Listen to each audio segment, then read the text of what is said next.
You know, trying to predict an MLB season can feel like a total fool's errand. Sure, you've got your shoo-ins, your powerhouses like the Dodgers, and then you've got the teams that are, let's be honest, in a full-on rebuild. But the real story, the most interesting part, is always in the middle. We're talking about the teams that have all the experts completely split. So today, we're going to dive into the 5 most polarizing teams of 2026, the ones who could shock everyone or just completely flop flat. Contender or pretender? I mean, that's really the question, isn't it? It's the tightrope these teams are walking. The gap between their absolute best-case scenario and their worst case, well, it's a canyon. We're talking about legitimate championship hopes clashing head-on with the very real nightmare of a long losing season. So, what do we actually mean when we say a team is polarizing? Well, it's pretty simple, really. It's when one expert looks at a roster and sees a World Series contender, maybe a dark horse, while another expert looks at that exact same team and sees them missing the playoffs entirely. That huge swing, that massive difference in opinion, is what makes them so fascinating to talk about. All right, first up, let's talk about the contenders in question.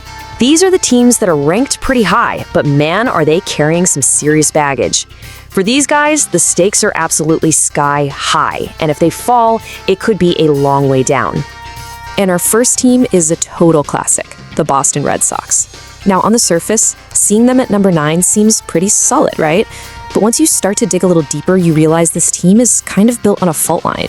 So here's the big split on the Sox. The optimists, the ones who have them ranked as high as 3rd, they see an absolutely elite pitching staff, maybe even the best in all of baseball, and an offense that's just waiting to pop. But the pessimists? They look at that lineup and see nothing but question marks. They're basically saying that for Boston to really compete, a lot of what-ifs have to break their way. We're talking bounce-back years, big leaps from prospects. It's a lot to ask. Analyst Jorge Castillo really nails that optimistic view. He's all in on the idea that dominant pitching is the foundation, and that's what's going to carry them deep into the playoffs. And you know what? It's a pretty compelling argument. But then you get the flip side from Paul Skenes, and he's asking the really tough, maybe uncomfortable questions. What if a guy like Trevor Story doesn't defy the numbers again? What if some of the younger guys don't figure out how to hit lefties? These are those landmines he's talking about, the things that could totally derail their season. Okay, so we go from a team that's banking on its pitching to a team that just lost its aces. Next up, the Milwaukee Brewers. This is a team that, year after year, just seems to find a way to win, to overachieve. But this year, they're facing a whole new kind of challenge. You just can't ignore this number, 97 wins. The Brewers had the best record in all of baseball last season. That right there is the bedrock of the argument for why this team deserves our respect, why they should still be in the conversation with the best in the league.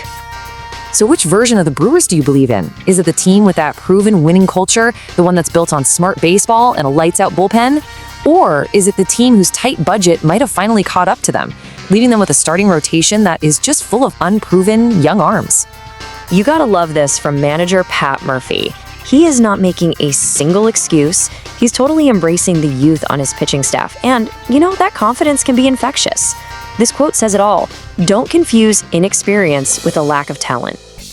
All right, now for a team that's in a place they're not used to, the Houston Astros. For, a decade now, they've been the villains, the champions, the team everyone was trying to beat. But now, for the first time in a long time, people are asking, is this the end of an era? The whole debate here really comes down to legacy versus reality. One side is saying, hey, they're still the Astros. They missed the playoffs on a tiebreaker last year, and that was with huge stars like Yordan Alvarez on the injured list. But the other side is just saying, look, open your eyes. The roster is older. It's thinner. They're convinced the run is just over.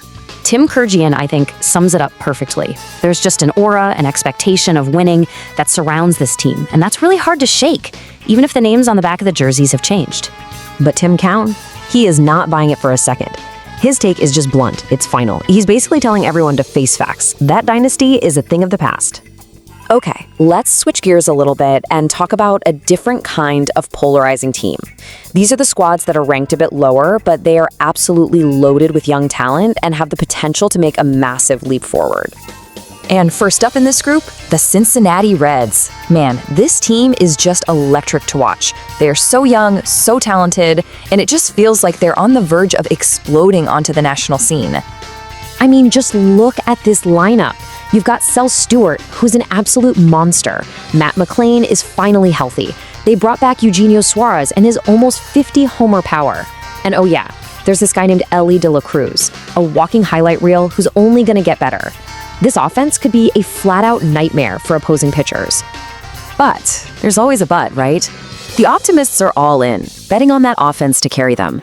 The pessimists, though, are looking at a pitching staff that just lost its ace, Hunter Greene, to elbow surgery. And they're worried that all this amazing young talent might just be another year away from being true contenders. And our final team is one that's felt like it's been rebuilding forever, the Pittsburgh Pirates. Now, they were surprisingly active this offseason, which was great to see, but the big question is still hanging out there. Was it actually enough to finally turn the corner? So the bull case is all about one word: depth. For the first time in what feels like ages, the Pirates have actual professional big league hitters supporting their young core. But the bear case? They're calling hogwash on the whole thing, saying the bottom of the order is still a huge liability, and they're just not good enough to hang with the contenders. So when you boil it all down, what's the common thread with all these teams? It really is a tightrope walk, isn't it? A constant battle between hope and fear. Let's just run through it. For the Red Sox, it's elite pitching versus a shaky offense. For the Brewers, it's that winning culture against a super inexperienced rotation. For the Astros, it's the ghost of a dynasty fighting against a depleted roster. For the Reds, an explosive lineup versus the fear that they're still a year away. And for the Pirates, it's newfound depth versus, well, the same old problems. Look, every one of these teams is basically pushing all their chips to the center of the table. They are betting big on their strengths, hoping it's enough to cover their flaws. But, as we all know, baseball has a funny way of making fools of all of us. The only thing that tells the truth is what happens on the diamond. So, the question I'll leave you with is this: which of these gambles is going to pay off, and which one is going to go bust? We're just going to have to watch and find out.